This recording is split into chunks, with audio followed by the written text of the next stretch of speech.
تعلیم اپنے مقاصد جو ہے وہ پورے نہیں کر پا رہی، تو تعلیم نے بیسیکلی وہ کون سے ایسے رستے ہیں یا وہ کون سا ایسا طریقہ ہے جس کے اوپر چلتے ہوئے تعلیم یا تعلیم یافتہ جو لوگ ہیں وہ اس مقصد تک پہنچ سکتے ہیں جس مقصد کی آپ بات کر رہے ہیں؟ درست فرمایا. اس کا جو ایلیمنٹ ہے بیسک وہ ہے نصاب. ٹھیک ہے.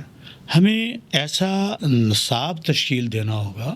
نصاب کے لوگ میں نہیں ہوتے ہیں راستہ، ایک ایسا راستہ کہ جو ہمیں ہماری قومی امنگوں کے عین مطابق ہو. صحیح. ہمارا مقصود ایک تربیت یافتہ ایک انسان ہے، تو نصاب کو اس نہج پہ ہمیں تیار کرنا ہوگا کہ وہ مقصود ہم گریجولی جیسے جیسے آگے بڑھیں وہ ہم حاصل کرتے چلے جائیں. ہم تو آج بھی عجب بات ہے کہ لارڈ مکالے والا وہی نصاب تعلیم پڑھ رہے ہیں، وہی مسٹر چپس کو ہم پڑھے جا رہے ہیں، وہی رٹا سسٹم وہی چل رہا ہے. نہیں، نکلنا ہوگا. ہمارا معاشرہ کیا چاہتا ہے، ہم جس کے پیروکار ہیں وہ دین ہمیں کیا سکھا رہا ہے، کیا جو ہم انسان بنانے جا رہے ہیں وہ کیا ایک مرد کامل بھی ہے، کیا وہ ہماری موجودہ ضروریات کو بھی پورا کرتا ہے. پہلا جو ہے وہ نصاب ہے.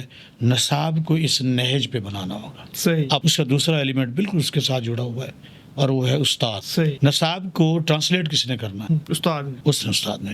نصاب میں اگر کوئی خامی بھی بچ جائے اور استاد ایک تربیت یافتہ با مقصد اور وہ شعوری طور پر ایک بہت بڑا کام جو بلا شبہ ایک بہت بڑا کام ہے، ترسیل علم کا بہت بڑا فریضہ ہے، بہت بڑا کام ہے، وہ سر انجام دینے والا جسے ہم استاد کا نام دیتے ہیں، اگر وہ اپنے منصب کے ساتھ انصاف کرے، مخلص ہو جیسے ہمارے اساتذہ تھے، بالکل، تو پھر وہ روح بھی آ جائے گی، تربیت بھی آ جائے گی، اور وہ ایک ادب اور وہ ایک احترام اور وہ ایک محبت کا جو سلسلہ جو اب ٹوٹا سا نظر آتا ہے، دوبارہ سے ہم اس